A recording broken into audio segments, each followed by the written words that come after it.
The Last of Us Part 2 is one of the most anticipated games of 2019, even though we only have a few trailers and no release date in sight. But Part 1 was so massively loved that Part 2 needs no introduction to build its hype for the fans. This title deserves its anticipation with all of that. Now, the reason I pointed out the little to no material for the build-up is because today's video is focused on Ellie and Joel. So theorizing anything in-game is kind of like shooting a dart in the dark, which I can tell you from 3 times in experience, that does not end well. But forget all that. Today we're going to deep dive into the truth behind Ellie and Joel's separation and how it's going to pay off for the ending of The Last of Us Part 2.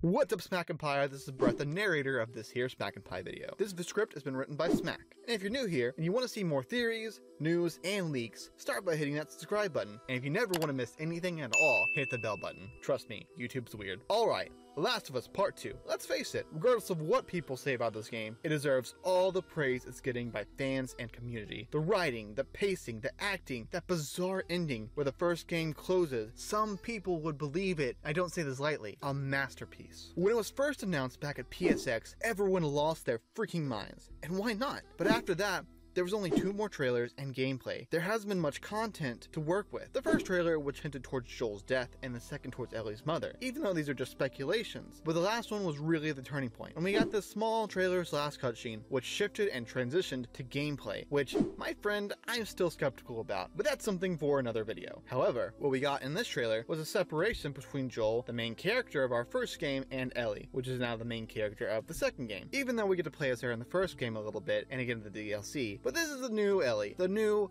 older, mature, much more deadly or scarier Ellie. She's got a tattoo and everything. Now, with that little bit of context behind all of this, let's now move on to part 2, which is why and how they got separated in the first place. Well, that's exactly what we're going to talk about. To understand it better, we have to go all the way back to The Last of Us Part 1, especially the first few scenes Ellie and Joel met for the first time. This is where the new journey for Joel started. Him, losing his daughter in a massacre years before, finally has a purpose with his new daughter to take care of. Even though that's not how the story really went, but it's close enough for the time's sake. Joel learning about Ellie, then smuggling her, to outright making her his surrogate daughter, and then protecting her, and I say this in very light terms, which brings us to the ending where we confront Marlene, and also where Joel realizes the potential of all this and where it's going. He lost his daughter, and meeting and taking care of Ellie reminded him of who he was as a father, and she reminds him of his daughter. This is why he felt that he needed to protect her, because he saw his daughter in her. To Marlene, aka the Fireflies, explaining to Joel that Ellie being immune is a bright light in all of the massacre that sees the only cure, the only chance for survival and hope. It's pretty straightforward, but Joel didn't really like that idea and decided to take things in control, which led to this pretty straightforward 10-step process. First, getting Ellie out of the mess. Second,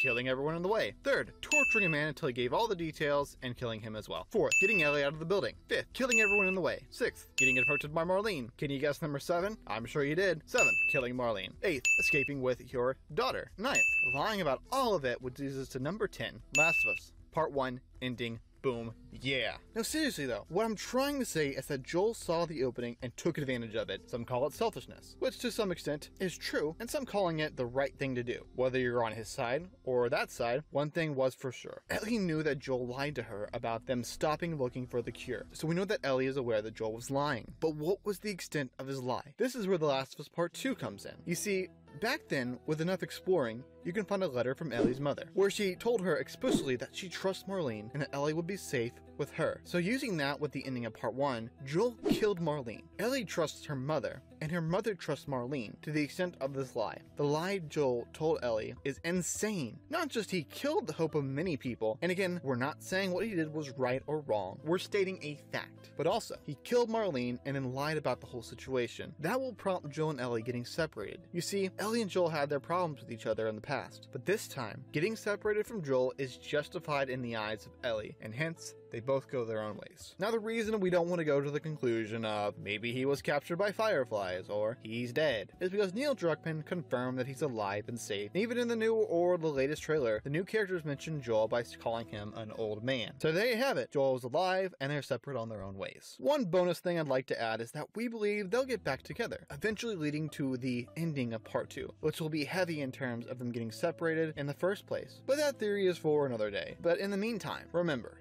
this is all just a theory. More specifically, the guy... gaming theory? Is that what Smack says? I mean, it's written here in the script, so I guess? Anyways, with that being said, let us know what you think of all this. Are you excited for Joel and Ellie being back? What do you think of today's theory? Let us know down in the comments below. Also, make sure to subscribe and notifications turned on. That's what that bell's for. And become an official member of the new Smack Empire. I'm Brett, and until next time, peace.